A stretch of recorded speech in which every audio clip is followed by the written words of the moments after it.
The day I realized the child might not be mine, it wasn't through DNA results or whispered confessions. It was through silence. The kind of silence that sits heavily between two people who once spoke freely, who once laughed without thinking, touched without fear, and trusted without question. My wife, Kemi, had always been expressive. Even on her worst days, she talked, complained, explained herself. She believed in overcommunication, she used to say. So when she stopped explaining things, I noticed. First, it was small. She began locking her phone. Not dramatically, just casually, like someone who had nothing to hide but suddenly remembered that privacy existed. Then she stopped asking for money for baby items. No, we need diapers. No, the baby's clothes are getting tight. I told myself she was trying to be responsible, independent, strong. That's what love does sometimes. It gives lies soft names so they can sleep beside you. The baby came 3 weeks early. I remember standing in the hospital corridor, my hands shaking as I signed papers I didn't fully read. When the nurse finally placed the child in my arms, everyone was smiling. Everyone except Kemi. She looked away. I laughed it off. She's tired, I told myself. Women go through a lot. But when I looked down at the child's face, something tightened in my chest. The baby was beautiful, peaceful, but unfamiliar. I waited for recognition the way people talk about it. That moment where your heart whispers, "This is mine." It didn't come. Instead, a question formed quietly in my mind. A dangerous question. Why don't I feel anything? Weeks passed. The baby barely cried when I held him. But he screamed when Kemi's phone rang, especially at night. One evening, as she rushed to mute it, I caught a name flash on the screen. Sadiq Redheart. I didn't ask her about it. I didn't accuse.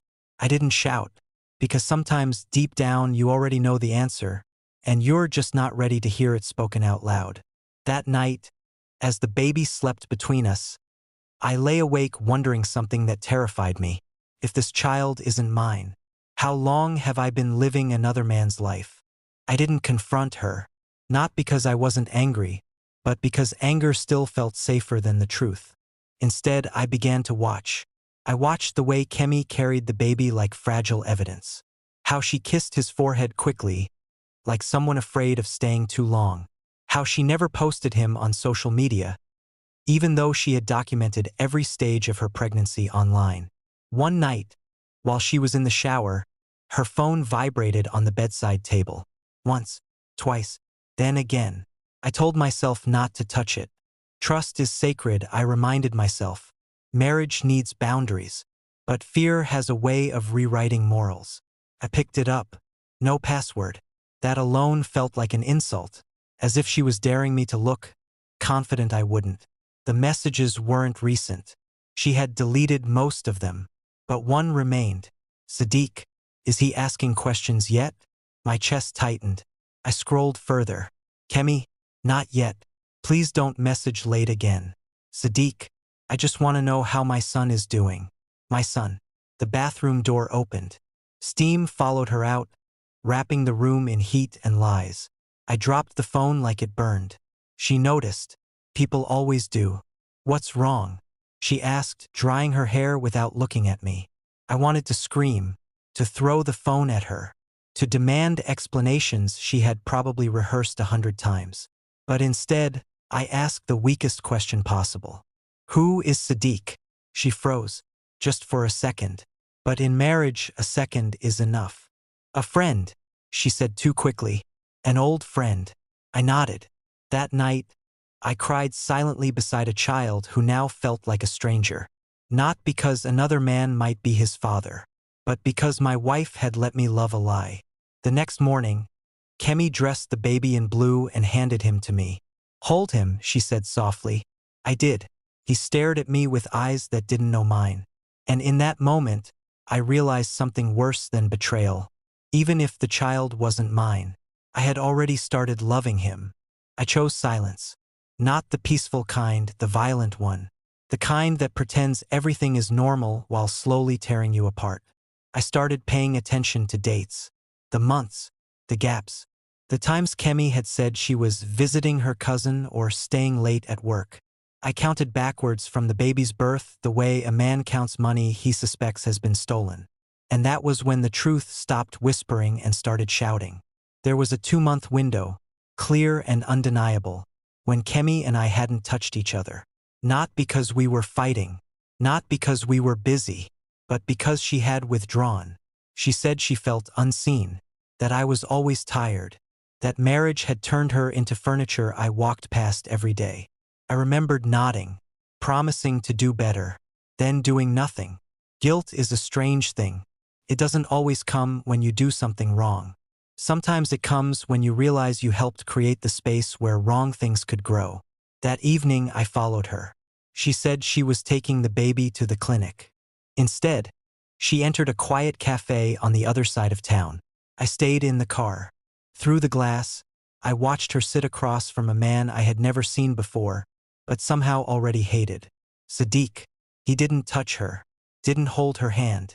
He just leaned forward and smiled at the baby like someone looking at a reflection of himself. That smile broke something in me. When she returned to the car, she didn't notice mine parked 2 rows away. That hurt more than anything. At home, she bathed the baby and hummed softly. I stood in the doorway and finally asked the question that had been poisoning my sleep. "Did you sleep with him while we were still married?"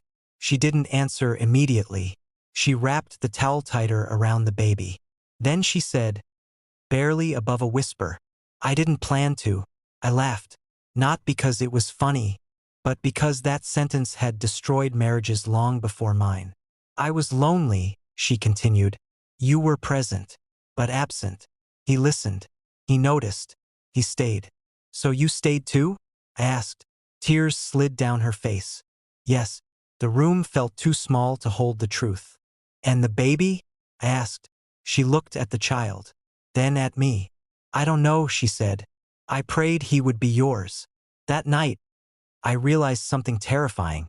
Sometimes, betrayal isn't born from wickedness. Sometimes it grows quietly in neglect.